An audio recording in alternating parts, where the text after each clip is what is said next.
Hello everyone, it's Nathan Lepetz here. I'm here to record a legacy video for Legacy Turbo Mono Black Upsal spells. Just a quick thing before we get started. This is the first video I've recorded with audio in over a year. In that year, I've been living in Germany. As most as you may know, I'm from Canada, and so moving to Germany was a big change, and I just kind of wanted a break from streaming and making content. But now that I'm here back on my normal setup in Canada, I'm comfortable making a few videos, and I hope this video is informative to new players or anyone who likes oops. And I hope we do well, but this is not a build I'm really super used to, so I'll go over that a little bit more before we get started. If you have any comments or questions, please leave comments or questions. I'll also always be available in the Oops All Spells Discord to answer things, as well as the creator of this build and other moderators and kind of everyone else. Like, it's just how we roll. Anyway, the Discord will be linked in the description of this video, and I'll try to link the list as well. Alright, I'm going to break down the deck now. So, I've tried to order this by sort of things. This is one big row, really. So the first row we have is mana in this deck. So first off, what is a turbo build? A turbo build is a build usually sitting around a 30% turn 1 win rate on a 6 or 7. And they're builds that are focused on mulliganing to a turn 1 as opposed to keeping hands with more protection. So you're a lot of the time in game 1s trying to just jam on turn 1 more often than looking for a hand that dirtles basically. These builds are really efficient and typically have higher win rates than builds that are slower. Yakaldir currently has a 70% win rate over 100 matches with this list you see right now. That's 70%, which is pretty fucking insane. It's really impressive.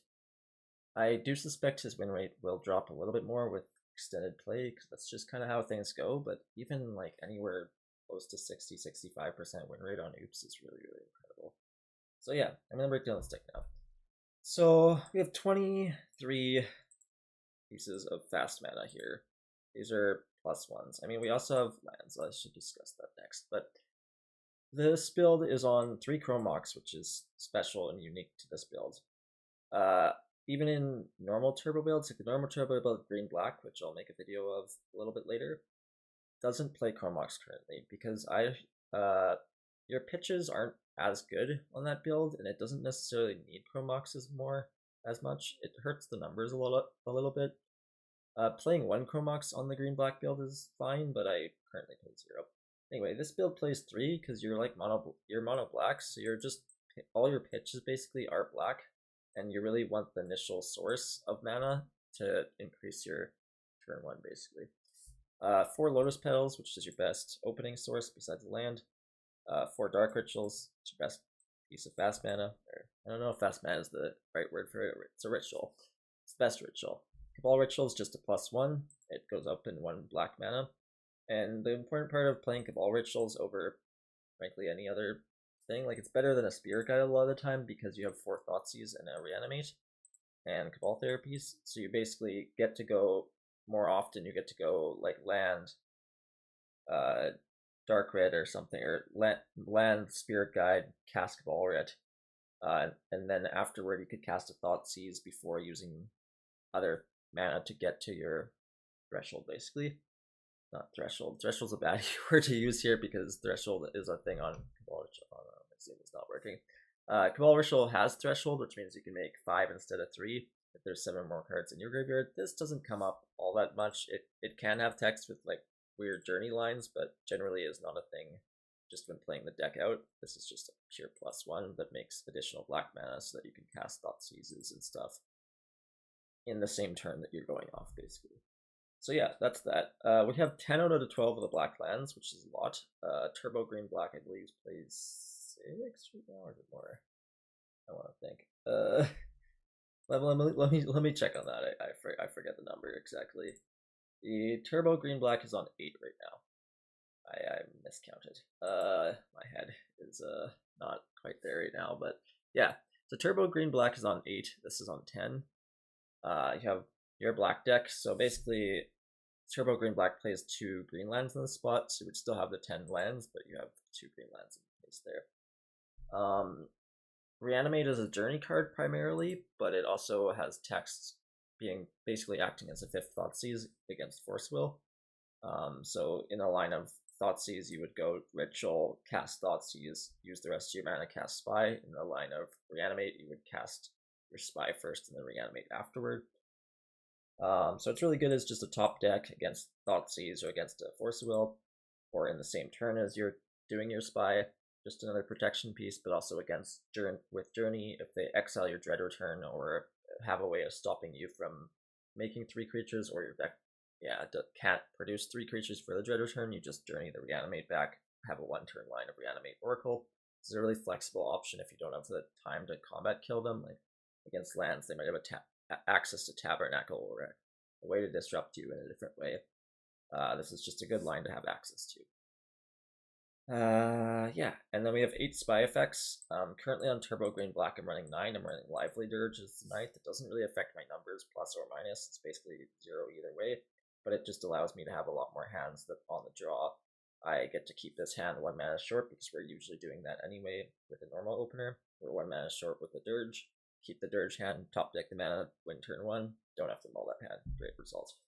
Anyway, Yaka's not currently playing that in this list. I think that's fine. It's not necessary. It's just, it can be helpful. We have 2 Cabal Therapies, which is the standard for Oops, and I think if you're not running 2 therapies, you're doing things wrong. You should always be running 2 therapies in Oops. There's too many situations where you need to get Oracle, Dread Return, or both out of your hand, or get Oracle, Dread Return plus something out of the opponent's hand. Only having 1 will just cause you a lot of unnecessary losses that you don't need to have. So always play 2. Always play Bridge from Below. This card is really important. I see a lot of lists these days lacking this card. It is really, really important for combat lines. It's really important for protection against bolts, against board wipes. Like board wipes board wipes post journey lines, but also board wipes in the sense that there's a lot of things that can, like pyrokinesis effects come up sometimes, or if like really old examples, Plague Engineer, but there are cards that come up, even Pyroblast, they can hit your Narcos and stuff. There's situations that come up where Bridge is very good, and I would never leave home without it, and I'm glad Yaka's playing it here. Me and Yaka both are big on playing 3 Narcomoeba and 1 Poxwalker, as opposed to any other split of this. I think this is the correct number. I think the only other number you should consider is 3 Narcomoeba, 2 Poxwalker, and the only reason I would really do that is if you're playing a mono black build with shenanigans. It's kind of useful to have the second Poxwalker. It's a little bit useful in the shenanigans line to have a little bit less of a fail rate, in the sense that some of your draws can mess you up pretty badly. If you get the Poxwalker stuck in hand, you might just die. So having the second can be useful. Also in a slower build, you can have more combat lines, but I think this is generally unnecessary. Like, there's almost never times where the 3-1 with 1 bridge is not enough to win by combat damage. But playing 3 Narcomoeba is really important because Consign to Memory is a card, Deafening Silence is a card, Sphere Resistance is a card. All those effects stop Poxwalkers from coming back, essentially, or force you to have to journey, and you never want to be in a spot where you're forced to journey without needing to journey, basically. Like, there's just really no real upside of doing these extra Poxwalkers. You don't need the additional combat damage. It really is unnecessary. The worst split it is the one that Chowden, a Japanese player, does, where he plays, I believe it's 4 Poxwalker, maybe 3 Poxwalker, and 1 Narcomoeba, and this build is just so weak to consign, because you're just forced to journey as soon as they consign your 1 Narco, or if they surgical your Poxwalkers, you can be in trouble. If it, like, there's times where there's just awkward spots where you can get into, where you just basically lose because you have made the split. So always do 3 Narcomoebas at least. You should be playing 1 Pox generally, especially in turbo builds. 2 if you're wanting to be really extra safe. I would not play 2 in a turbo build. I think it just hurts you more than it helps you. Oracle Dread Return, obviously, to win. And then we've got Memory's Journey as protection with Jack-O-Lantern because we're mono black. Alright, that's the main deck. Now I want to talk about Yaka's sideboard and why I have a few cards scratched out here and 1 Bogart scratched out here. And we'll get to that afterward. But, alright, Yaka is on 2 Fairy Macub, and this is just for mirror matches. I mean, you would also bring it in against like Turbo Reanimator, probably like mono black or red black, like a non blue black build basically. You would bring in Fairy Macub as well, probably. But I don't really think this is necessary. I don't really care for a mirror match. I don't think it's, I don't know. Like I know it is part of the meta, but win the die roll, play better, be the faster build. That's kind of my strategy. I don't really want to try to play Macub to buy one turn. While I do think Macub is better than Leyline of the Void, so like if you are gonna run Graveyard Hate, you should be running Macub, not Leyline, because in a Oops Mirror, Leyline is just recipe for you getting targeted. If they see a Leyline and they can't answer it, they're just gonna target you with Spy, and if you don't have a Spirit Guide or whatever else in hand, you're just gonna die. So this comes up a lot, and play Macubs, it at least buys you a turn to then be able to have your turn to win. It might buy you more than a turn depending on what build they're on or how they've sideboarded. If they've sideboarded poorly, you might just win the game. Anyway, that's Macub, and that's why Yak is playing it. The next section here is Wear Downs and Charbelcher and one Disciple. Disciple is a card that should be coming in with the anti-blue cards that I'll discuss next, but it also comes in with the Wear Downs. Wear Down, so when I've played Mono Black in the past, it's a really good card. Like it's Force of Vigor light, but it's like the only really option you have in Mono Black. Force of Vigor, I would really, really, really highly advise. Do not register in Mono Black. You never will be able to get the pitch count high enough. I know Faulted Form and some others run it, but those decks did so poorly in EW, and I'm not at all surprised because the pitch count is way too short to be running Force of Vigor. So anyway, Wear Down I'm also kind of low on just because it doesn't have a lot of green sources to cast it. Like you got 8 in the main deck here, I guess, plus sort of Chrome Mox, and then you bring in a Disciple as well. You have 9-ish sources. It's not great, but like if you can cast it, it is really good. And if you are going to run the Charbelchers, I sort of feel like you are forced into doing this because the other options that I used to like or used to prefer when I played Mono Black was running 4 Feed the Swarm and 4 Extract the Truth, or 4 Feed the Swarm and some number of Charbelchers. And while those are more castable spells, the problem with Belcher is opponents, that the decks you bring in Belcher against play Null Rod and Disrupting Flute. And Wear Down answers those cards, whereas Feed the Swarm and Extract the Truth do not. So if you are playing this whole Charbelcher thing, which I'm not fully sure I agree with doing in the first place, but if you are doing that, I think you are sort of forced into this bad spot of having to play Wear Down short ability to cast it very easily, especially if they Null Rod you, then you're like way down even more possible green sources. But yeah, I guess you hope for that to not happen. Disciple is also a card that comes in with the blue stuff. So Conjurer's Bubble and Jack-O-Lantern come in against blue. It is tech against Grafdigger's Cage in specific. In the case of Grafdigger's Cage, you put a bauble in play, you play your Spy, you have 2 additional mana left over after your Spy has entered. You then bauble back the Oracle to your deck, which then draws it to your hand. Then you filter with 2 lanterns for double blue. So that means you have to have 2 extra mana in your hand when you're going off the Spy, and then you just hardcast the Oracle. This is tech that was created by Faulted, I believe, and it's quite. I've liked it. I mean, I don't play Mono Black very much, but I think it's one of the techs that Faulted created or helped with. That is very good and can have uses. The only downside of this is you have to draw the Conjurer's Bubble, and that is not the easiest. Like, you have only 4 of them, so if there's a cage in play, you have to draw one of your 4 baubles with no cantrips and have 2 extra mana the turn you try to win, and you won't be able to have protection in the, like, you won't be able to have Cabal Therapy as protection when you're doing this because you're never destroying the cage, you're just trying to buy back an Oracle, basically. So it can be kind of weak to interaction, can be very weak to consign, but it is a neat trick that can work. The other upside of Conjurer's Bubble over Shenanigans specifically is Shenanigans is very weak to Force Negation. It's also, like, this card is not really likely to get Force Negation, and you can sort of protect it on the same turn with a Thoughtseize or a Pawn. Shenanigans, you can, I guess, sort of protect it with, I mean, you can protect your resolution of your Spy, but you can't protect the shenanigans very easily because the whole plan basically revolves around passing the turn and then buying back next turn. So you can't protect your spy the same turn you you do your shenanigans, which means if you try to pawn in your spy and then they have like if they have a cage in play and you cast a spy and they force a will, you cannot pact a negation there. Whereas with Bauble you can because you can just win the same turn. I did a really poor job at explaining that. I hope that sort of got through eventually though. And then Disciple. So Disciple is extra journey line. The journey line is as follows. This is in response to Surgical on Oracle, or something that, yeah, basically just Surgical on Oracle.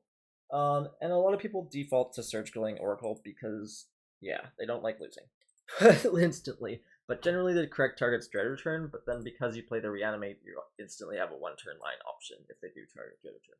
But if they target the Oracle and you have green mana floating, or a way to get green mana, which would be pretty easy with your lanterns, and whatever else, so you just need one extra mana here, you would journey in response to the Oracle, targeting the Oracle and the 2 petals as you normally would do for a slow line, but then you can Dread Return your Disciple, which says when it enters you can sacrifice another creature. If you do, gain irrelevant life and draw X cards, where X is the power of the creature. So you would sacrifice your Poxwalker, which just come back, and draw all 3 cards, the Oracle and the 2 petals, the same turn, and then you just cast it. So this basically means that you would beat a Surgical Extraction on an Oracle, while you could have also cast a Pact at the same time. This is a lot more relevant in Turbo Green Black, where you have 4 additional packs in Summoner's Packs, but it does have text with Pact Negation too. There are times where that happens. I've also had games where I've literally had Dread Return in hand, so they're forced to target the Oracle in response to a therapy, and then you just get them with that. So yeah, it's a line that comes up. So always bringing in against blue decks when you're expecting Surgical or Macabre, but generally Surgical is the best one for that. And yeah, it's really good. So now we're gonna go to the list I'm actually gonna play today, which is slightly different. I really don't like Macabres, and I like having access to Disciple in the main deck. This is something that Scarth also posted in the Discord about. Kind of having concerns about not playing Disciple main and wanting Leyline of Sanctity in the sideboard. So yeah, he suggested moving the Disciple to the main, which is something I had done previously when I was playing Turbo Mono Black. For those who don't know, I previously had 2 trophies on Turbo Mono Black. I believe Yakaldir, who's the guy who made this new list, also had 2, but this was like a long time ago. And since Yakaldir's come back in this run of 70-30, he has not had a trophy in that time. So it's been a while, and I haven't played the list at all, so I'm gonna try it out. But yeah, so Leyline Sanctity is really good against Storm. It's really good against. The reason you play it is for lands and land type decks. It's really good against Crop Rotation, Endurance, Thoughtseize. So Cradle Control, lands are your best matchups for that, and then it's good against Storm as well. So, and it's fine against mirror matches. It protects. Sometimes people will keep, like, especially on slower builds, they might keep a hand that's like Thoughtseize into kill because their deck is not as capable of winning turn 1, and then you just Sanctity them and kill them. Or Sanctity them, then Thoughtseize them back and put them behind. So that's why we're playing Sanctity. With that, you have to create space for it, so we've removed the 2 Macabres that I don't like, and removed the Disciple to the main. With that, I'm cutting the 10th black land here, which in this case is a Boggart. Only other thing I question of Yaka's list here that I'm not going to change is the numbers here. He's on 4 Fellow Profane over 4 Boggarts. I'm not really sure how I feel about that. In Turbo Green Black, I run 4 Agademes and 4 Boggarts, 0 Fells, but I don't have the same concern that he does with Dothy on Turbo Green Black because I have more access. Like, I have access to a sideboard card that kills Dothy quite easily, and this build does not. So if you're against Blue Black Tempo and they have a Dothy, you have actual 0 answers to it in your sideboard. So I sort of get playing the 4 Fellow Profanes more there. But Boggart can be good just as a hard cast. Both me and Yaka agree that Agademes is generally kind of the best land in Oops, and it's kind of underplayed by players. Not sure, like for paper it's way more expensive. If budget's a concern for you, don't buy Agadeems. It's not worth it. It doesn't come up a huge lot. But I do think playing at least one is generally good. There's journey lines where you might not be able to reanimate for life total reasons, you might not be able to dread return for creature reasons, and you might need Agadeems to reanimate your Oracle. And that can come up in combination with Cabal Ritual a lot, which is the line I mentioned a lot earlier with Cabal Ritual and Journey. Beyond that, just 7 mana reanimate your Spy, or 6 mana reanimate your Undercity, then pop it the next turn or the same turn. Another mana is a line that does come up. I do think this is more important than trying to cast Velvet Profane and still win the same game, because it's just something that comes up more along with the gameplay of this build. Anyway, I'm going to hop into the league with this build. So this is basically Yaka's build with Scarth and myself changes or preferences. And again, the only other thing I might question or change here is the Belcher and Wear Down. I might prefer to play all black cards in that slot, or Belcher plus black cards, but probably just all black cards, because I don't really think Charbelcher is a very good card, frankly. I think it gets shut down way too easily by decks that, like the decks you won it against basically already have sideboards against it that are often more powerful than your main plan. Now Yaka doesn't side out the main plan when bringing in Belcher or any of this, nor do I. I think you should always leave it in the main plan. I think it's generally stronger still, even though they will maybe have a Leyline of the Void or a Fairmake Hub. You can just beat those cards still with the cards you're bringing in. So yeah, that's the plan. Today we're gonna play a league with this, and I hope it goes well. Like I said, I haven't played this build since my 2 trophies with it, which I could look up how long ago that was, but I don't really know. It's been over a year, maybe even a year and a half or so. So yeah, we'll hop into this league here.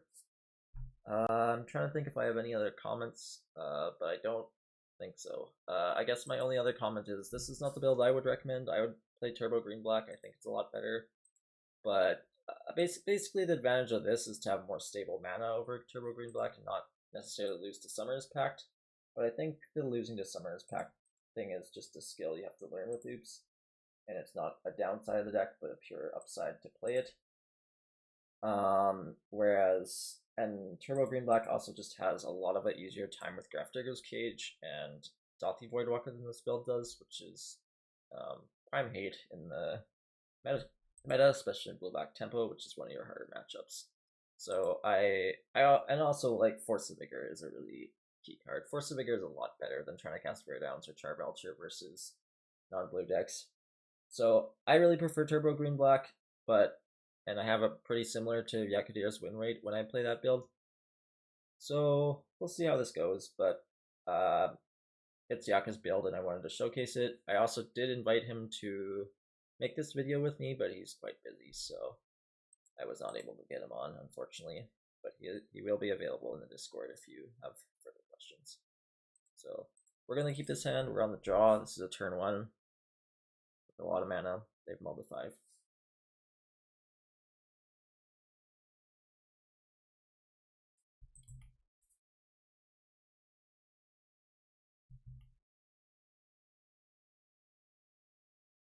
Is a ponder off of the island, off of a strand. So I'm going to try to commentate as much as I can. I'm going to try to play maybe a little bit slower than I normally would. Kind of just break down what I'm doing, but I am a bit of a fast player. I'm very used to this deck, so I apologize if I'm not as fast as, or not as slow as you would like. So here I'm leading with Bogart. I want to keep my Agadeems in hand because it's a reanimate. God, that zoom is big. It's a reanimate as we discussed earlier. I'm trying to cast my Chromox here. I'm going to pitch the Cabal Red as another black source. I want to leave the Spirit Guide as a +1. These are both +1s here, but I want the second black source in play.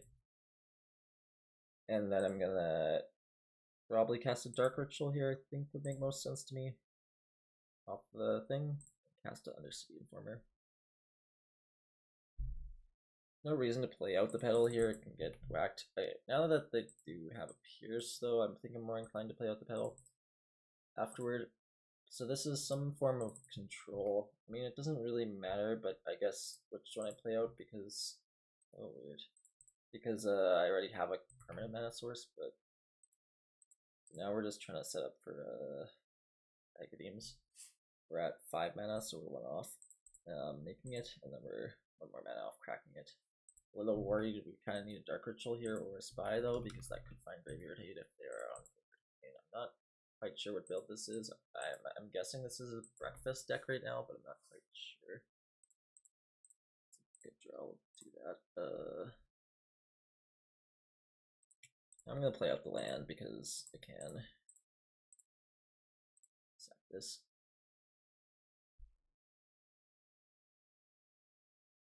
So we drew the Undercity, which is lucky before this could find potential Graveyard Hate. I don't know what Graveyard Hate they would be on if they are on Graveyard Hate main.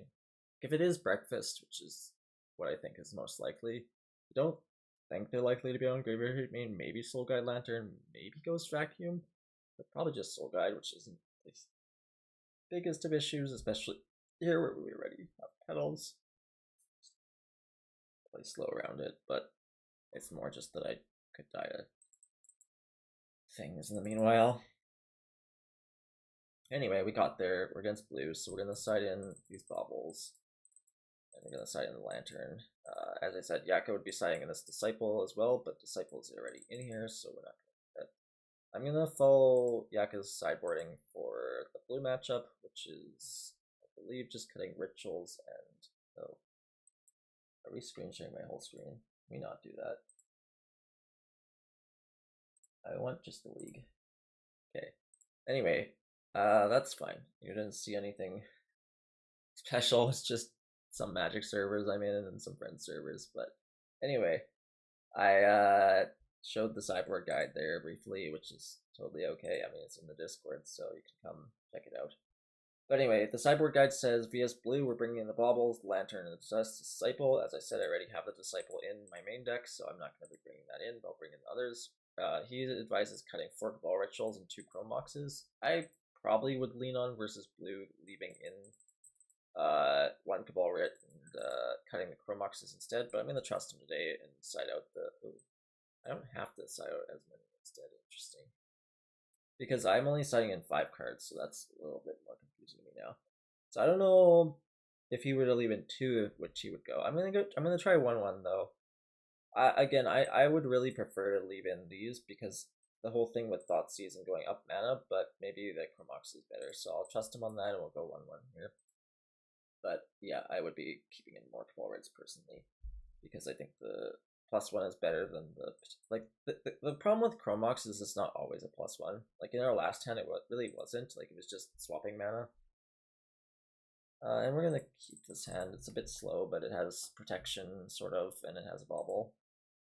And post board, you aren't mulling to a turn 1 on a turbo build necessarily. Like some matchups you will, obviously, but other matchups it's just fine with a bit of a slower hand. So I do play Soul Guide Lantern. This is like another card that Bubble will be able to get around. I think I would just like to name Force Will here. I maybe should have played this out in case they daze, but if Force Negation, Surgical, what else? That is a hand.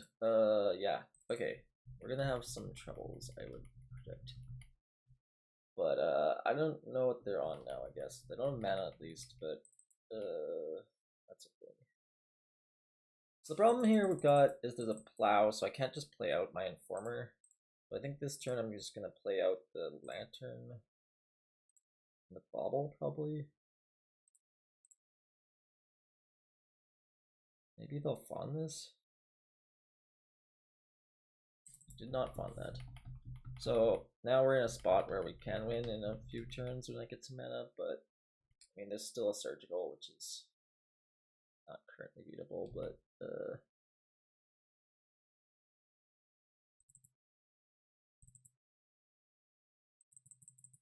that's also a thing. Let's see what they name here.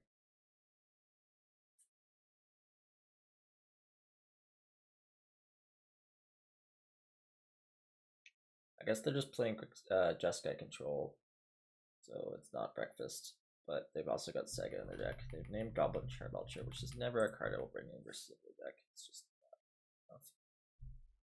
not enough. I'm not sure how I feel about this turn.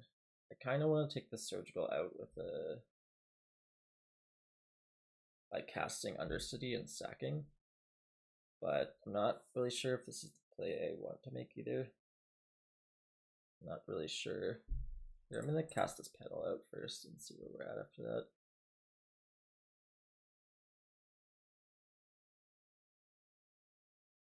Problem is, if I do this whole Undercity play, I'm taking myself off mana that can be used to do the whole bubble line, but we have to get to it eventually, and this fauna is irrelevant unless they pitch it now to the therapy.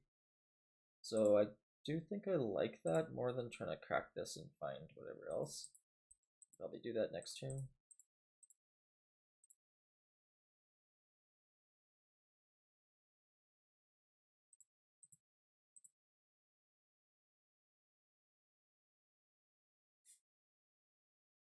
See if they force negation this. Maybe they did not, so we're just gonna name surgical extraction here, because the surgical will mess up my whole bubble line here. Second plow. Alright, we will now pass. We are now 2 mana short of killing. We have nothing really to worry about. Their deck is very interesting, I have to say. In the sense that they're playing Tomb and Urza Saga in their Medley Mage control deck. Can I say? So now it's a lot more possible they have a force, or at least got rid of those plows, at least one of them.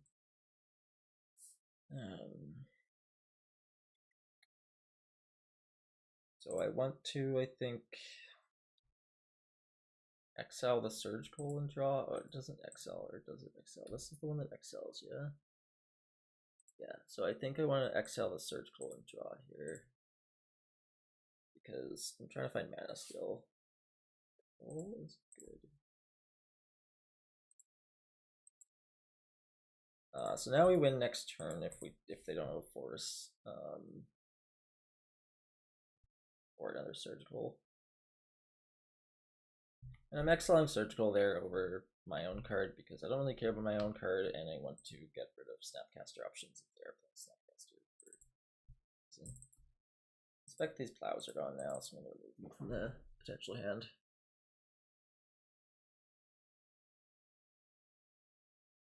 Wonder.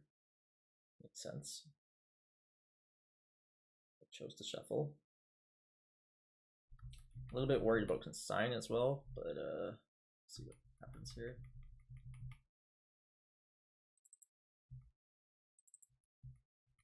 I don't even need the lanterns in the graveyard here because I have how to use this spirit guide, because I have petals in the graveyard, or in play.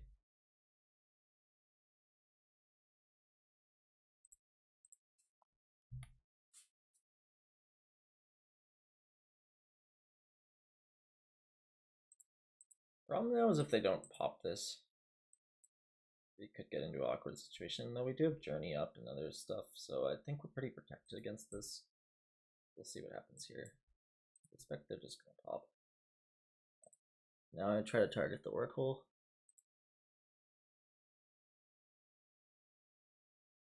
Return a Poxwalker.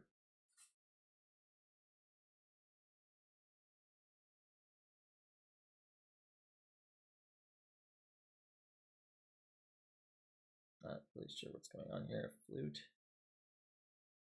Okay, that's gonna stop me from winning, I think. But I can Journey now still. Oh no, I could still Journey in response to this. I have to respond though, because if they still have this Fawn. Because I have no way of beating this all. They just do this. So I'm gonna respond to this now, I think, with Journey on. I'm gonna draw, we're drawing the Oracle. I mean, Journey puts them on the bottom, right? Yeah, actually re-Journey. Player shuffles 3, and then this puts it on top afterward. So it shuffles, Journey would shuffle 3 cards in now, and then this would put the card on top, I believe. No, sorry, put it on the bottom. Be afterwards. So I draw a random card from the Journey pile first. And we're gonna be on. It's a confusing spot actually. I almost just want to put back more mana then. Like, I don't know what's right here. Like, this is a spot where I sort of need Yaka to help because this isn't my build, but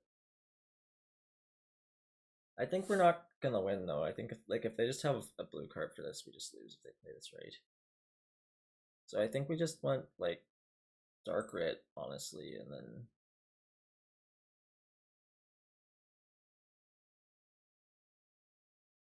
I don't know afterward. I mean, we could also just put baubles, I guess, to try to cycle the pile faster, but I'm not really sure that that's a concern as much. We draw one of the cards at random. If I draw one of the cards at random, what do I want the card to be? Like Dark Rit, I don't know. I'm gonna go Thoughtseize Dark Rit, I think. I don't think it's gonna matter. Like, I don't know. We'll see. We'll get this box back, but they have a force negation here. I believe I just lose. I also maybe shouldn't have done this in response. Maybe I'm supposed to let this resolve to see if they name the Oracle. Because if they don't name Oracle, we just win. Maybe this was wrong. I was sort of thinking that, yeah. I think this is a bad play from me, but I think I'm supposed to let the flute resolve and then do this. Still with trigger, but they're just gonna fawn it anyway, so I'm not really sure that mattered all that much. Let's see if they proceed with the correct card now. Maybe I've confused them enough that this doesn't work. But let's see. Okay, I think they win from there because I don't have another way to work that. Yeah, I believe we just die here because we don't have this is going to cost 5 mana. Alright. They have a lot of hate in their build because they're on Sega and control and Lineage. I also just saw we didn't side Belcher, so they might name correctly this time. But yeah, that was tough. I don't really know much else to say about that. I think I played wrong there, but I don't think it mattered. I'm gonna side in the Cabal right over the box here. I just feel more comfortable doing so. Because they had that fawn that we knew about, and I couldn't do much about that at that time. Fortunate they had flute too, but I can't play around that in that spot. It's too much. There's just too much to play. I don't know about it. This is a Maul. We don't have initial black source, which is pretty bad. We also don't have a spy. If I had one of the two, I probably would keep it. Like an initial black source, I'm definitely keeping this spy. Probably, but without either, it's an all to me.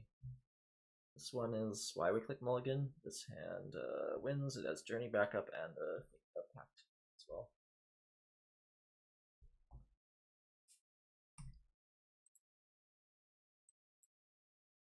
And our bridge is being sent to the bottom. Just checking I'm still recording. I am still recording. This is good news. And it has been a lot of time to not even get to the first match done.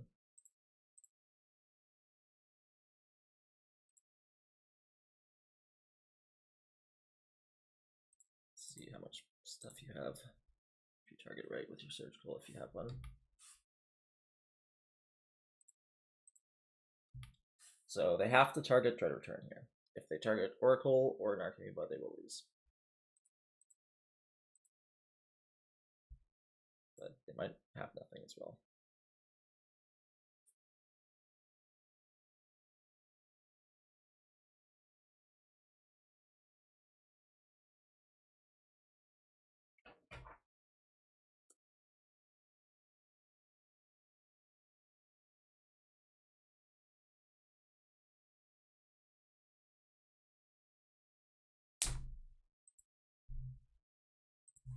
Alright, I would like to therapy you and make a zombie and a poxwalker.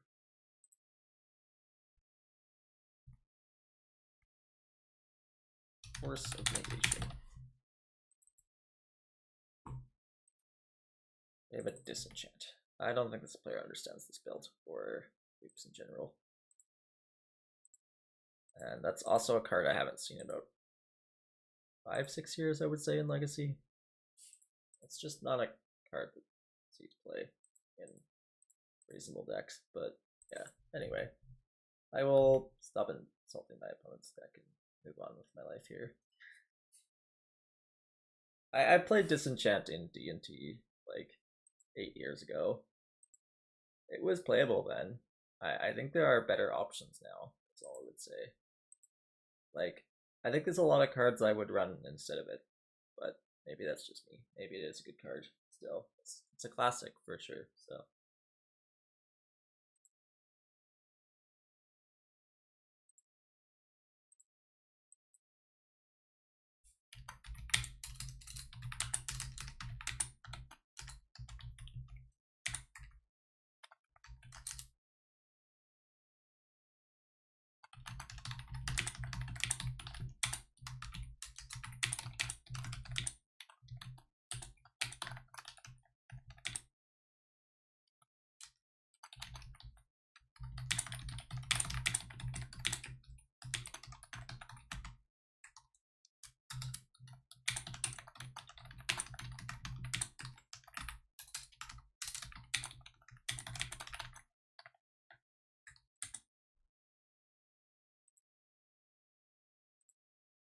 Alright, we're here for match 2. We have, this is a turn 1 because of the Chrome Mox. We're going to pitch the Cabal Therapy, we're going to cast a Dark Ritual, and then use a Spirit Guide to make the Informer.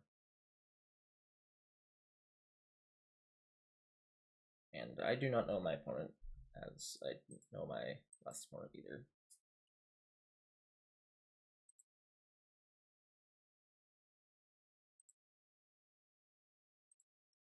Also like to just, before I forget, delete all the test runs I did of this, which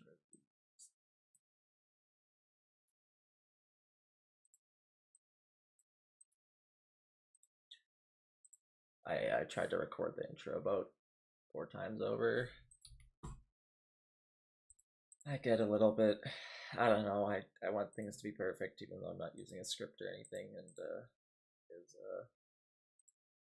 impossible, but I make my best efforts sometimes, so hopefully it's understandable at least. And I also hope my audio is good, but I'm not quite sure. I haven't been home in a year, and I have to get used to things again. Hopefully, if it's too quiet or anything, you can just turn your computer up, volume on YouTube or volume on your computer settings to things up. But I do tend to speak quite softly, I've been told, so it's possible I not speaking very loudly either.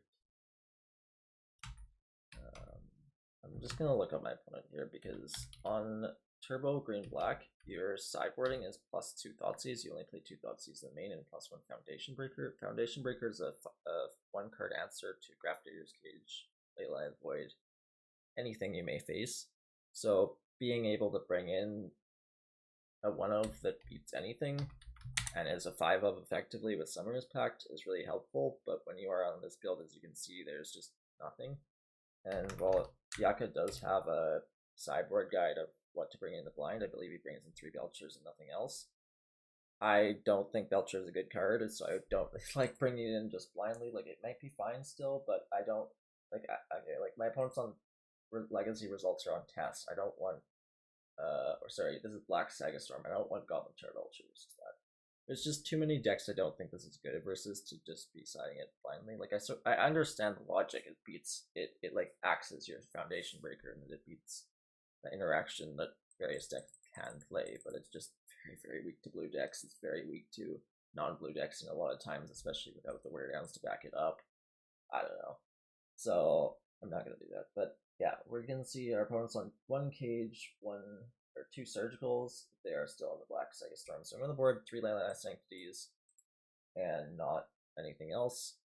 I guess having no answer to cage would be kind of bad here, but I don't really know how I'd go about that otherwise. I mean, I could try to bring like Belcher in, but It seems like a mistake for one of Cage. There's 4 Sagas for it, but it's just a one of Cage. I'm gonna side out for pack negation. So I guess I can bring in one more card then. Which could be like 1 Belcher. Is there anything else I would cut for another Belcher? Not particularly. Yeah, I'll bring 1 Belcher in then. So the sideboard mapping with this build is a little funky as well. It's not as straightforward as Turbo Green Black would be, but yeah, it's probably acceptable. I'm gonna keep this. I have double Black Source, I have a Sanctity, I have a Thoughtseize. If I'm right about it being Saga Storm, I'm fine with this hand. If I'm wrong, I should be mulling this. But I think this hand is fine. It's got 3 mana, it's got double Black Source, which is important. It's got one of the best cards in the matchup, which is also important. And we have a thing to cycle, and Dread Return's dead right now, but yeah, not the worst thing to have in hand sometimes.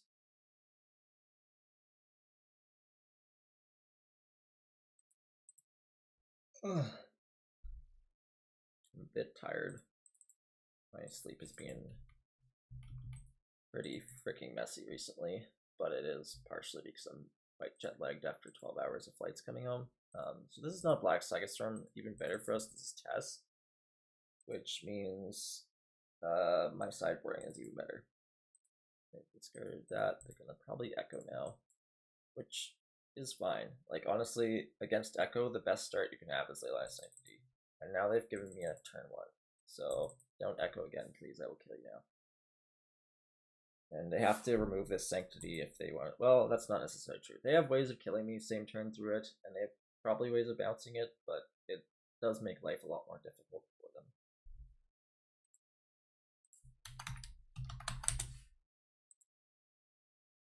So we'll see how this goes for them.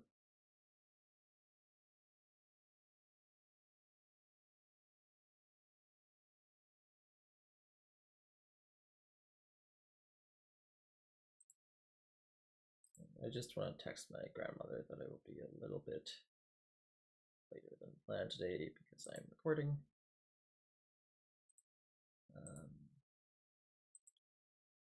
Let's see, they've passed the turn here, so that's good for us. I'll go Dark Ritual. I don't think they're likely to have Mind Break Trap, so I think I'm gonna keep up the Journey mana rather than the around Mind Break. Now we're just gonna win pretty easily. The Sanctity. Yep, Sanctity is very good. 2-0 versus Tess.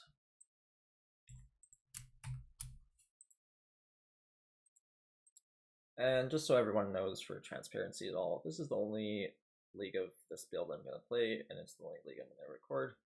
So I'm not like trying to get a league that's perfect. I'm just trying to get a league. I don't have the time to do that, nor would I anyway. This is the one league I'm playing on this build. It's not my preferable build. I do not think it's better than the build I play, but I think it's an option that's better than a lot of builds that others play still. If I was playing mono black, this is the build I would play. Plus or minus some sideboard cards, and maybe plus or minus a dirge. But I think that turbo builds are a lot better than slow builds for a lot of reasons. It just, yeah, it's mostly just that giving your opponents time to sculpt their hand. Sculpt is the word I'm looking for. To sculpt their hand while you sit there and drawing a single card every turn is not that effective, especially when they have more hated interaction than you have discard and packs, basically, or answers to their permanent hate.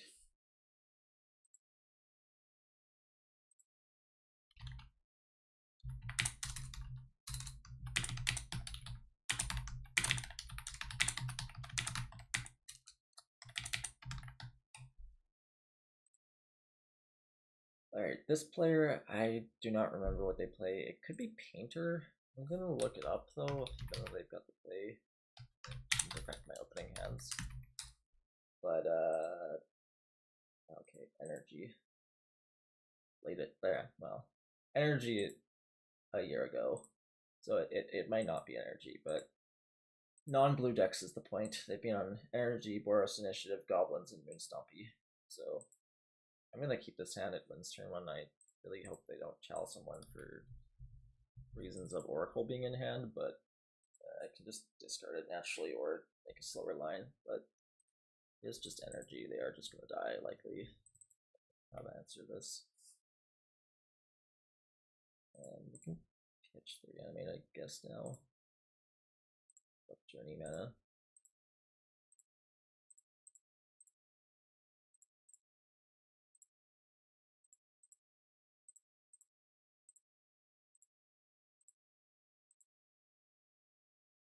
So I don't know what 8 energy currently plays. Some players, I believe, play Leyline of the Void. Other players play Macabres. Sometimes they'll see Surgicals. Sometimes they'll see Cages. Sometimes you'll see, a lot of times you'll see Flutes. Like, let's begin session here. And my screen is freezing up as they concede. I'm gonna check their latest list, but keep in mind this list is almost a year old. They last were on 2 Macabres, 1 Surgical, 2 Containment Priest. I'm going to just check what the most recent lists are on because I'm out of the loop. It says the Mardu lists are typically on Leyline of the Void and 4 Leyline, 3 Macabre, and 2 Melrods right now, and 2 Conquerors as well. A lot of hate versus us. See the top 8 list, same thing. The list a little bit lower down, same thing. Or another recent challenge. They all seem to be on Leyline right now. So, I mean, I'm just gonna be boring for non-blue, which is this stuff. But it is kind of good to check because just for things to play around, or you may want to sideboard differently if you don't expect Leyline. But because they're on Leyline, we're doing that. First card you would cut is Pact of Negation. It doesn't do anything for you. If they Containment Priest on your turn, I guess that's something I could do, but generally they should be Containment Priesting main phase to play around this, even though you should be signing it out. Because you can't really remove it anyway, it doesn't, like, change much. And then Yakaldir typically cuts mana. I really don't like cutting mana versus blue decks, especially when you're trying to bring in, versus non-blue decks, especially when you're trying to bring in Charbelcher. I just find Thoughtseize a lot more dead, especially when you believe they're not on, when you think they're not on, down. If you don't think they're on Macabre, I think Thoughtseize gets a lot less appealing. And it seems my opponent's not really on Flute either. But, like, Thoughtseize isn't really good against Flute and Containment Priest anyway, because they're going to just cast in response. I'm not sure if I would leave in 1 Thoughtseize here, or want to bring in, like, a Lantern or a Bauble. Or even a Sanctity, like, might not be the worst, because these builds do play Cabal therapies, but I think it's a little wonky, so I think I'll just try the 1 Thoughtseize. Don't see a reason for a second Lantern, unless... No, because against Leyline it's not as useful. The only reason Lanterns can be a little bit good versus non-blue decks is if they're on Cage or something, you can sometimes cast Wear Down from hand by exiling the Lantern from graveyard after milling yourself. Because it just gives you additional green sources, but you don't really need a second Wear Down for the, or you don't really need a second green source for that, you just really need the first Lantern. But this hand is kind of good. I mean, the Belcher and Wear Down are probably the worst cards in the hand, but they could become relevant if my opponent has a Leyline of the Void, for example. And we'll see what they do.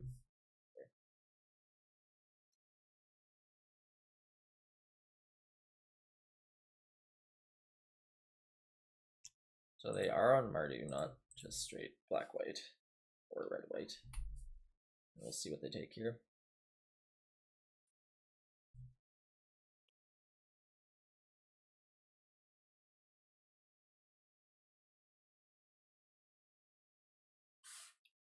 I might have to stand up to get a drink in a sec, but I'm sort of fine. I'm trying to not drink just because it is not the best for, like, while you're playing to start just drinking something, but like because it makes noise and stuff. But my throat is getting very dry from speaking, so I might have to. Let's see. Thoughtseize bug.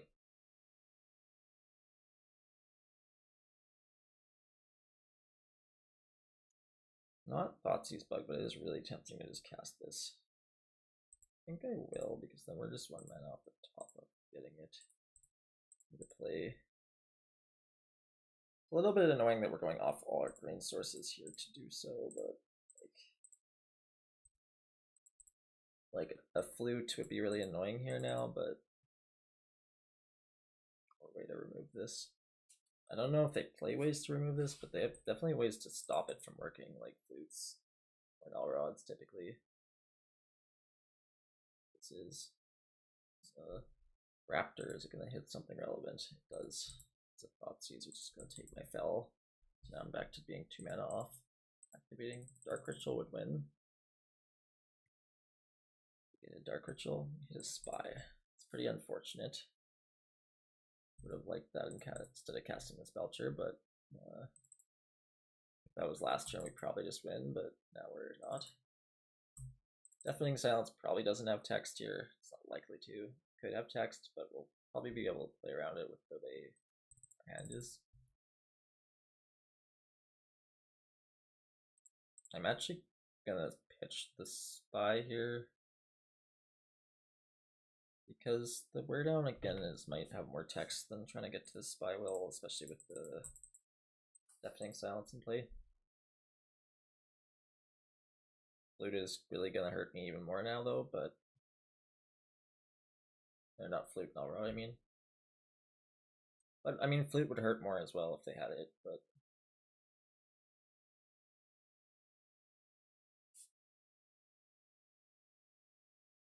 this feels like a Flute, which is unfortunate. The Surgical on Petal. It's an interesting play. I don't hate it.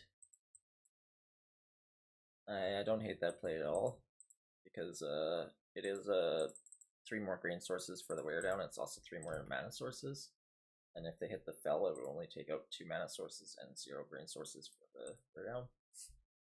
I think that play is pretty good. Now they're gonna therapy me and name the card they know about. Wear down. We're now 1 mana off winning. Should be clear if they have nothing. But it does seem like it's possible they still have a flute, but let's see. Okay, that's not a good draw. I mean, that draw isn't horrible actually, but it's worse than mana obviously, but it's a fine draw. Like if we do get into this spot where this Belcher might be off.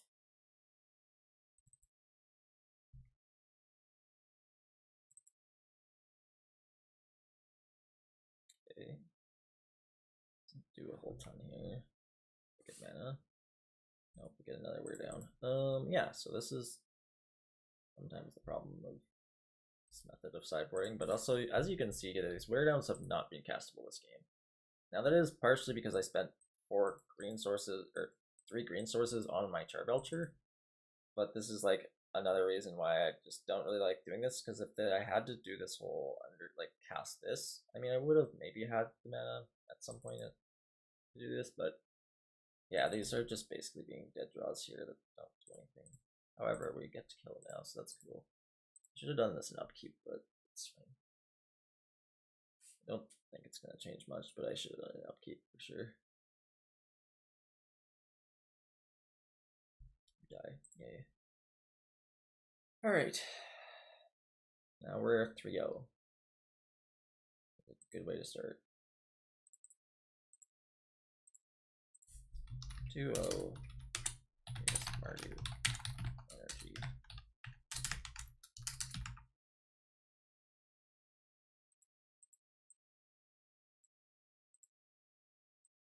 I'm gonna spoiler text this because, yeah, I can.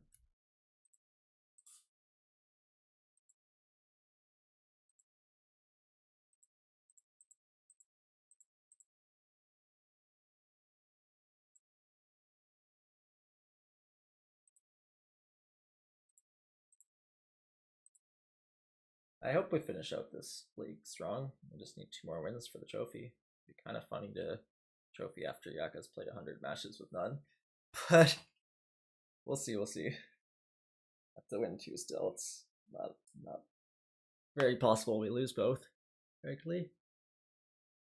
We'll see. I don't know this player again. They faced three of the four opponents. I don't know. Doesn't mean they're bad or good. It just means I don't know them, which means they're more likely to be an inexperienced player, at least online, or of these. Looks like they're on blue-red Delver, and I can see that all their results are literally in the last month on Matchline. It's possible this is an alt account or something for someone.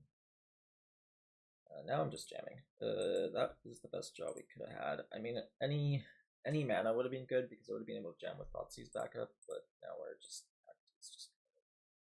out.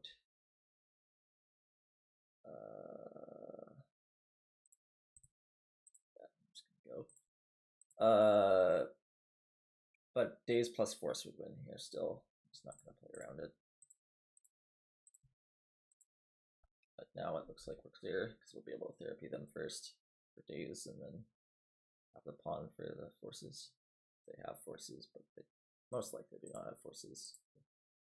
Not forcing the guy or not dazing it. And we're just gonna side for blue deck that we're facing. I will check their list briefly to see if they're on Cage or Surgical.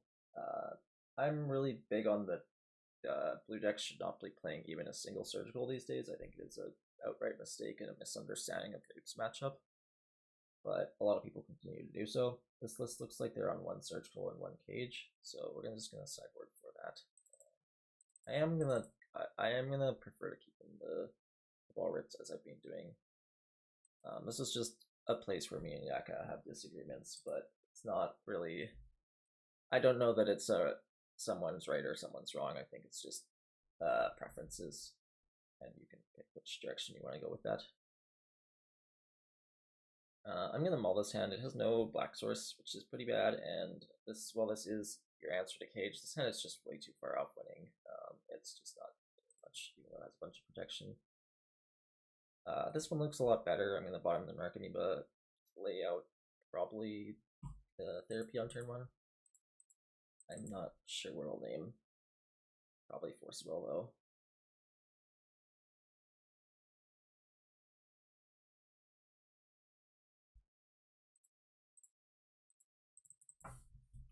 We'll see what they play, obviously, though.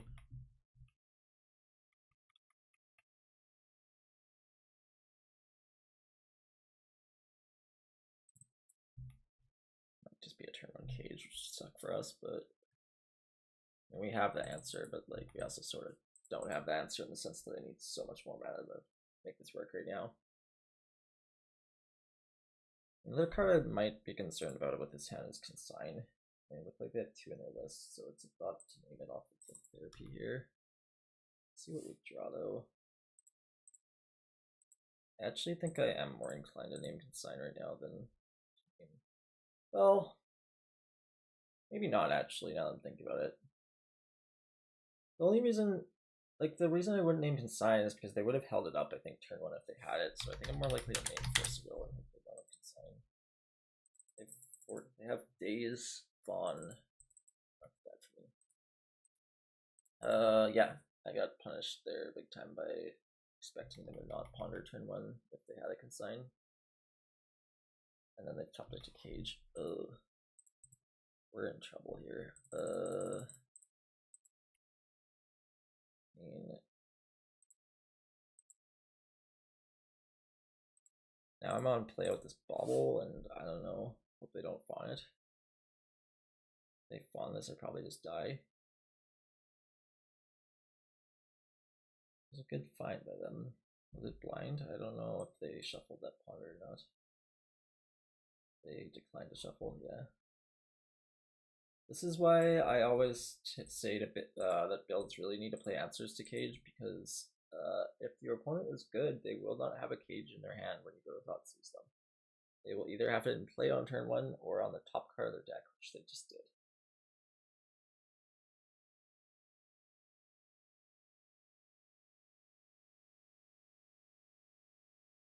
You really, really need to answer that card. And it is a card that you can beat with answers. It's definitely a card you can beat with answers. Okay, they've let me have my Conjurer Bauble, which is really nice of them, because I had no chance otherwise. And they're not gonna hold up that Consign or Cast Ponder. That is really brave of them. I don't think I can win this turn though because of my hand. Wait, hold up. Did I speak too soon? I have 4. No, I'm still one short. So I have to hope they. They also have days, I guess, so I have to consider that. But I could have pawned. Well, I would have pawned the pawn, I guess. So I need a bit more mana is the point now. I hope they cast Ponder and don't find Wasteland or mana. And then I need to draw like another dark red, I think. Or another pawn would be good too. I would be okay with Thoughtseize too. They're casting Ponder. I think this is plays right, but I would have done it last turn instead of casting a DRC.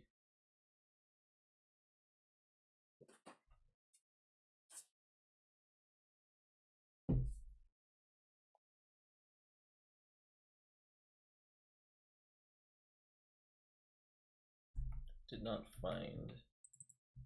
They declined to shuffle. I suspect that unfortunately means they have more than just like I think that just means they have a force now, which is a problem. So we do have the mana to win here, but like the problem is they days I packed them die. Like I think I can't go because of that. If they fawn, I pawn, and then they daze and I die. So I think I need to wait for 1 more mana now. Unless I'm missing something. Which is quite unfortunate because it does mean they'll get to have this consign up the following turn. If you haven't noticed, kept the land and probably a force would be my guess. I think we're really unlikely to win this game. Our best draw might be like Undercity Informer and hope they fuck up. I don't know. That might mean they don't have force at all, actually. I don't know. I mean, I'm gonna go for it now, I think. The consign is super awkward though. I mean, okay, we're gonna start here. We're gonna if they don't force this, they're in trouble. If they force this, then we're in trouble.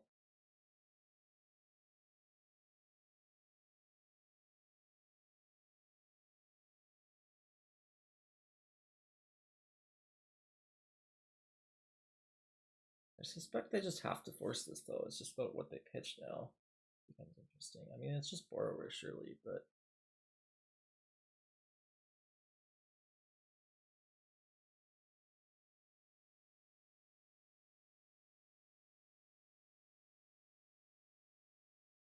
they let it go. It's a very interesting play. All right, here's my guy. What do you have?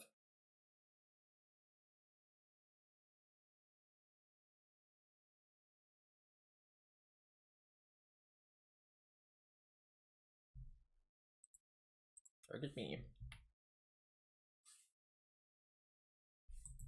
I'm gonna try to consign this, and then I'm gonna pact, and I'm gonna have to pawn then. So now at least I have a spy in play.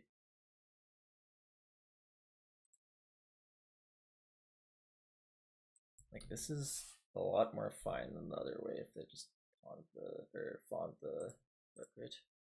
Now I'm not dead necessarily.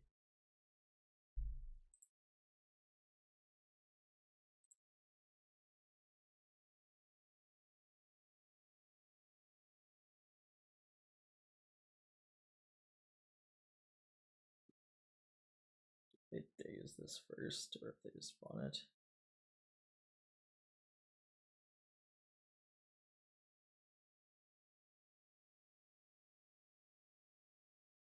Like they could try to get greedy and not do it. Like if they have double days, maybe they don't.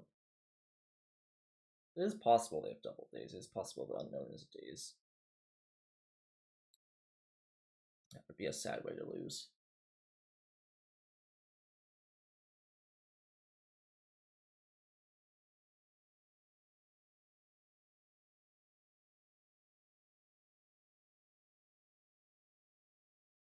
See, our opponent's just thinking here. it is definitely a game deciding decision, depending what they have and what they do.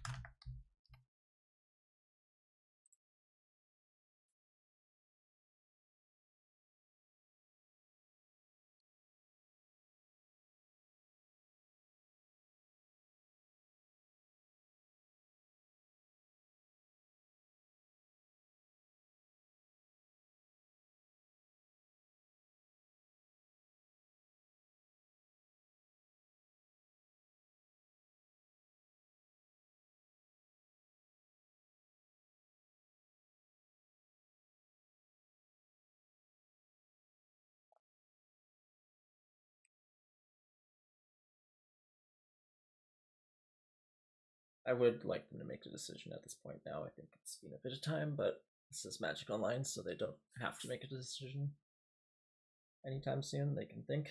If this was paper, it would be slow play, but that's okay. Paper and Magic Online are very different platforms, and each of them have their benefits and downsides depending on how you view things. I like Magic Online personally a lot more, but there are downsides like this where your opponent gets to think for 6 minutes about. I guess it's not been 6 minutes, it's only been 2 so far, 3 minutes now. Opponent gets to think for. I mean, they could take 8 minutes, I believe, is the allowed time. They could think without inactivity here. And that is a bit of a downside, is you can't just sit there waiting for your opponent to do something. But, yeah. To me, this is you're always forcing this if you don't have that second daze. If you have the second daze, you're supposed to let this go, probably. Because then I die. But I don't know if the opponent fully knows what's going on here, which is another reason to play Bauble, because it confuses the fuck out of people. And also, they've already messed up by not countering the Dark Raid earlier in this turn, and they might just want to see what happens here, kind of thing. But the fact that I'm casting a Pact Negation means I really don't want that consigned to resolve, which means it's important enough to me to risk losing, basically. And I think you should recognize that and fawn to save your life. Because if you do not fawn here and do not have that second daze, you are dead.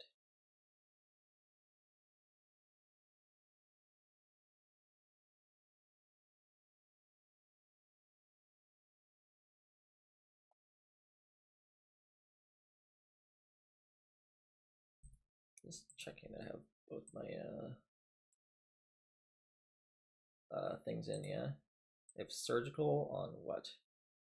On the Cabal therapy. Well, that doesn't do anything. I guess it'll give them a vision of what they. Like, this is, again, like surgical just doing nothing here, but I mean, this is a punt, right? Like, so if they knew what was going on here, they'd have a missed win. But this is just I wonder if they now will force negation afterward, after they've seen my hand. But this is a missed win, because if they had just not forced negation and then held up surgical plus force negation here with the cage, I have to bobble my Oracle, and then they have a way to stop that, and I died in my Pact. But now they're gonna lose unless they know to force negation this. They're probably trying to figure out what the fuck's about to happen, but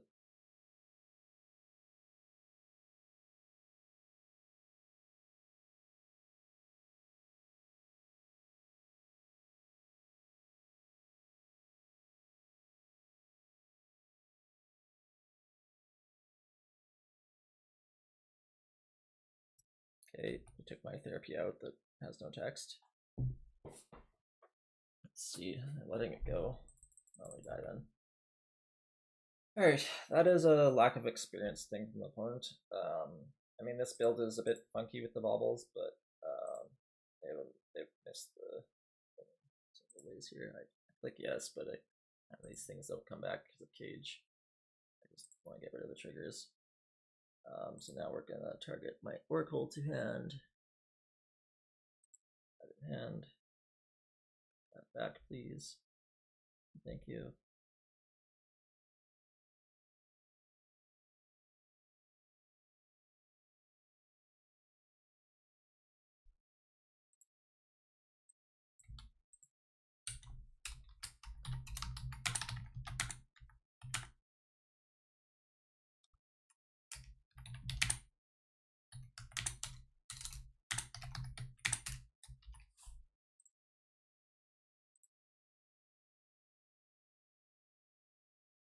And then we're gonna filter with our baubles for blue. I guess cast with the pedal. They're gonna daze and I'm gonna pay. And that force negation is now useless because they never bothered to cast it.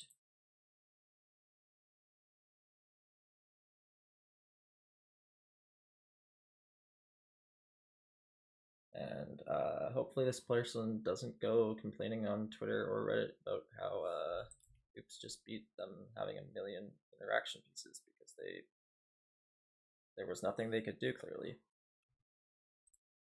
I hope that people are honest and acknowledge that they just messed up that game in 4 different ways, but yeah, you take those.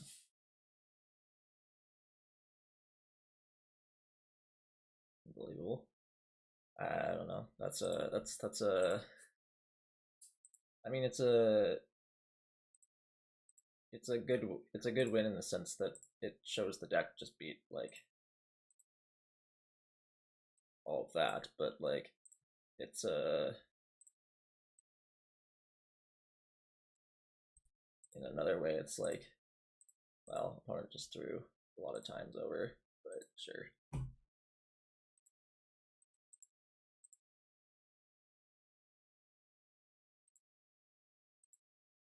Let's see if we can close this strong and get the 5-0. Be pretty sweet. Also, we are queuing up. I know the ticky thing doesn't go on the screen when I have only screen sharing the MTGO tab. That's just how it works, but we are queuing up. It's being in queue for 28 seconds now. Up. The video's only been an hour and 20 minutes so far, and that's included about a 25-minute intro. So, yeah, pretty decently fast league for the fact that I'm commentating and playing quite slowly.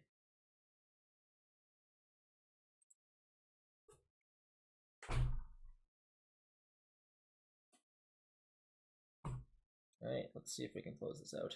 What did Raptus? I forget what this player plays. This is a mulligan on the play. I would consider it on the draw, but I'm gonna look them up. I believe they play Moonstompy though, which means this is a mull. If they are on like blue-red tempo, this, yeah, I mean their last result is on like a Chalice of Void Trinstry deck or a Trinstry deck, so this is a mull. But if they were on blue, that would probably be a keep. I assume this wins. I haven't looked at it enough yet, but if I bottom those two, does it win?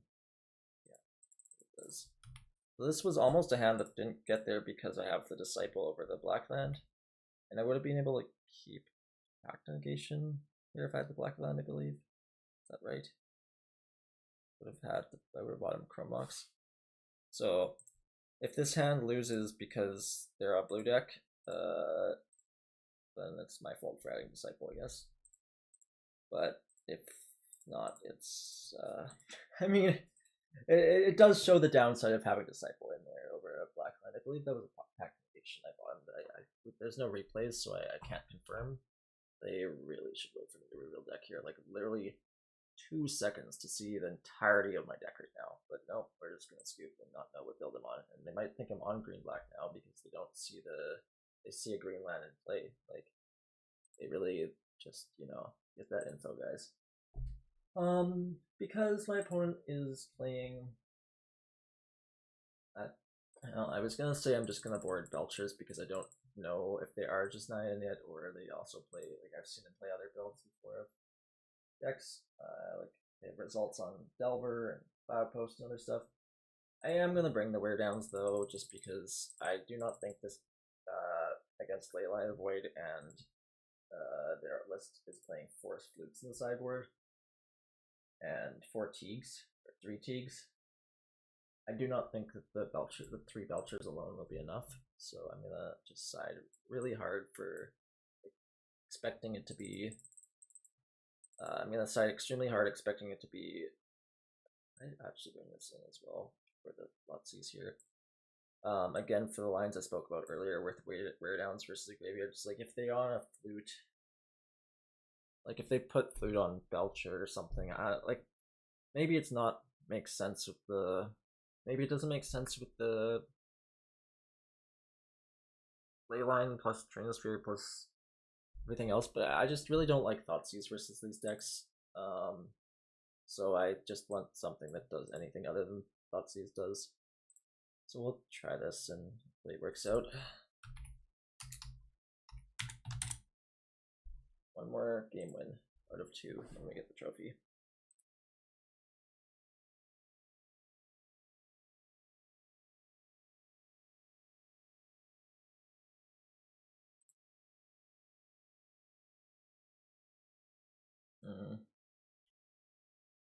I mean, the Disciple looks good here in the sense that it casts the wear downs. I'm not sure how I feel about this hand though in general. I think I'm gonna bottom wear down and keep it though.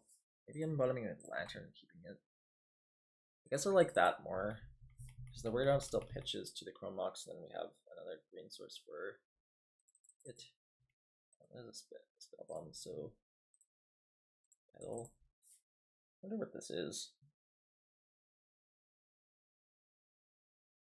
It's certainly not the deck I thought it was, but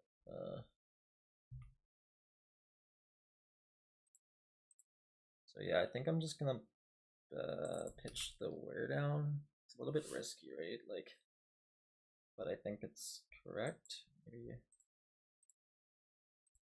pass the wear down. And we just win next turn if they have nothing.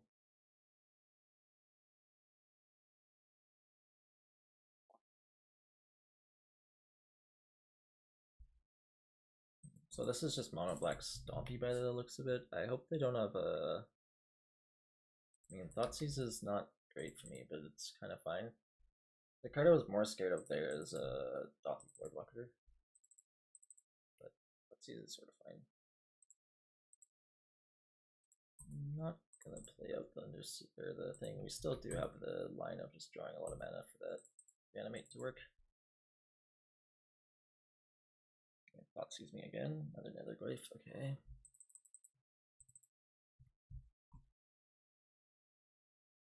Elder Profane. I don't think this is worth killing this because it just grows that. I think I'd rather play out the mana and try to get to my 7. I'm currently 2 off now, which is just a Dark Ritual.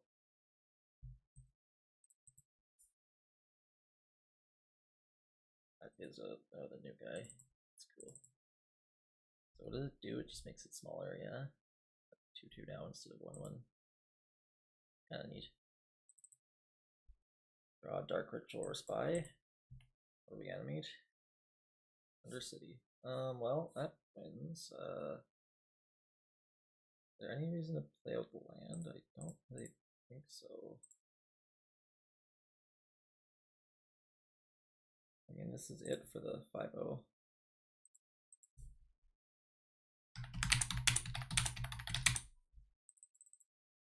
Ooh, they're tilted. Okay, well, anyway. I was gonna try to set up the picture for the. You have to get your screen open to the other thing, but I don't get my picture, but that's okay. We got the trophy on the first league. On the single league I was gonna play with this list, we got the trophy, so that's pretty cool.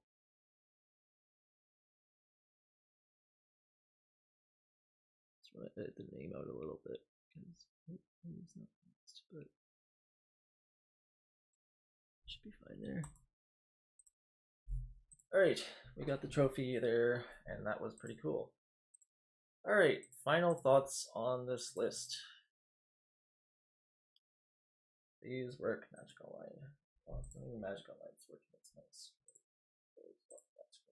Alright, final thoughts on this list. Well, Sanctity won me a game against Tess. Disciple didn't win me any games and nearly lost me a couple games being in the main deck, but it did do really well there casting the Wear Down, but it would have been brought in anyway, so I guess there's that. Wear Down and Belcher felt acceptable in that league. Again, I do have a lot more experience playing Wear Down and Belcher in the past. I would say maybe 100 to 200 matches, and I've had times where it is just really not great. And I mean, we had a few games there where it looked kind of awkward, but still kind of worked out at times. Baubles were impressive. We did win one game with them where the opponent messed up in so many different ways, but it does kind of play with their mind because I don't think they really understood what was going on there. I mean, I don't think they would have made those misplays if they did understand it. But yeah, I'm pretty happy with that league, and credit to Yakaldir and Scarth and on working on this, and mostly Yakaldir. I mean, Scarth was really the one who said, "What if we play Sanctities? We can probably fit them now," and I really like that idea. But Yakaldir has been probably saying his username wrong, but he's been the genius behind this list the whole time. He's also been a big help to Discord. He's a moderator. He built the turn 1 calculator, which helped develop this build and helped further develop Turbo Green Black builds. He also plays Turbo Green Black a lot himself. So just huge shout out to that dude. I wish he came on for this video. It would have been a lot of fun, but I still had fun by myself, and I hope you enjoy this video. Thank you so much for watching. I'm going to try to post at least 1 or 2 videos with Turbo Green Black this week. I'm trying to get some guests on from the Discord, but not sure how likely that is to happen. But hopefully it does. If not, I'll post by myself just like this. And yeah, check out the video. Thank you for watching if you got to the end, and see you around.